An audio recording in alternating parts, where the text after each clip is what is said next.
আসসালামু আলাইকুম গাইস, কেমন আছো তোমরা? আশা করি সবাই অনেক ভালো আছো। আজকে আবারও তোমাদের মাঝে আমি উপস্থিত হয়ে গেলাম নতুন একটি বিষয় নিয়ে। আজকে আমরা কিছু বেসিক ইংরেজি শিখবো, যার মাধ্যমে আমরা দৈনন্দিন প্রচুর পরিমাণে ইংরেজিতে কথা বলতে পারবো। চলো কথা বাড়িয়ে লাগলে শুরু করা যাক। নাম্বার 1, কমন কোয়েশ্চেন মানে সাধারণ প্রশ্ন। How are you? আপনি কেমন আছেন? I am fine. And you? আমি ভালো আছি। এবং তুমি? I am also fine. আমিও ভালো আছি। তারপর হোয়ার আর ইউ ফ্রম? আপনি কোথা থেকে এসেছেন?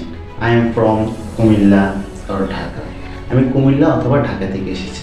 তারপর হচ্ছে হোয়াট ইজ ইউর জব? আপনার পেশা কি? I M a doctor or I M a teacher. আমি একজন শিক্ষক অথবা আমি একজন ডাক্তার। তারপর হচ্ছে তোমার বয়স কত? I am 16 years old. আমার বয়স 16 বছর। তারপর হচ্ছে হোয়াট আর ইউ ডুইং? আপনি কি করছেন? I am reading I book. আমি বই পড়ছি। নাম্বার 2, ডেইলি অ্যাক্টিভিটিস মানে দৈনন্দিন কার্যকলাপ। I am watching TV. আমি টিভি দেখছি। I want to buy this. আমি এটা কিনতে চাই। তারপর আই নিড সাম হেল্প। আমার কিছু সাহায্য প্রয়োজন। Can you please help me? আপনি কি আমাকে সাহায্য করবেন? তারপর হচ্ছে তোমার আই এম হ্যাভিং ব্রেকফাস্ট। আমি সকালের নাস্তা খাচ্ছি। তারপর I am going to work.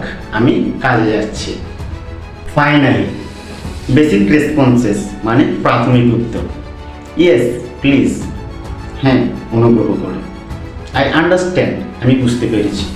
I don't understand. আমি বুঝতে পারছি না। তারপর দ্যাটস গ্রেট। এটা দারুণ। তারপর হলো আপনার নো থ্যাঙ্কস, না ধন্যবাদ। আশা করি গাইজ সবাই আমার কথাগুলো ভালোভাবে বুঝতে পেরেছেন। এই দৈনন্দিন বাক্যগুলো আপনি সবসময় ব্যবহার করুন এবং এই নতুন শব্দ ও নতুন বাক্যগুলো শেখার প্রতি আগ্রহ বাড়িয়ে দিন। তাহলে অতি সহজেই আপনার ইংরেজিতে কথা বলার দক্ষতা দ্রুত বৃদ্ধি পাবে।